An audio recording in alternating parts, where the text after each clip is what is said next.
At what is happening around the world today, freedom is fleeting.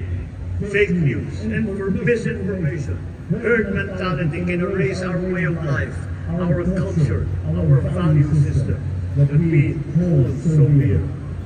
Ang mga kasinungalingan walang hangganan, mga balitang walang katotohanan at maling impormasyon, ito ang mga salot sa ating kalayaan.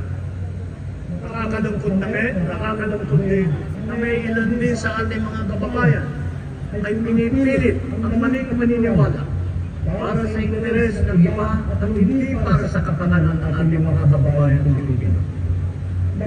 Maging tayo lagi. Alamin natin ang totoo. Labanan ang mga kasinungalingan.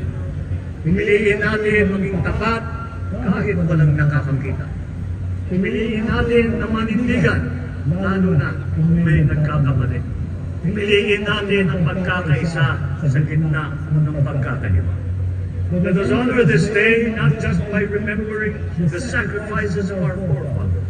We must live with the same courage and love of country. For freedom is not just something that we inherit, but a right that we must protect every single day. Kaya ngayong araw, habang ipinagdiriwang natin ang ating kalayaan, lalong natin paigtingin ang pagmamahal at paglilingkod sa ating minamahal na Pilipinas.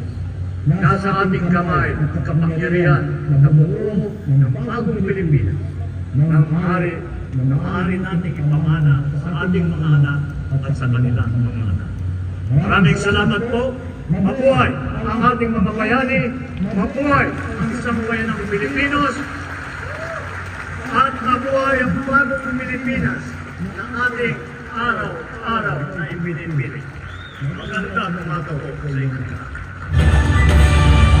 Muli ang Pangulo ng Republika ng Pilipinas, Ferdinand R.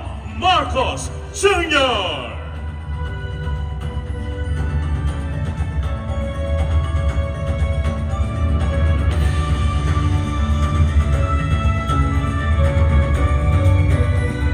Sa ilang sandali ay sabay-sabay nating masasaksihan ang pinaka-aabangang Parada ng Kalayaan.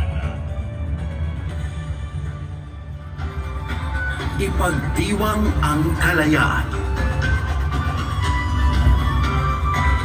Sariwain ang kasaysayan.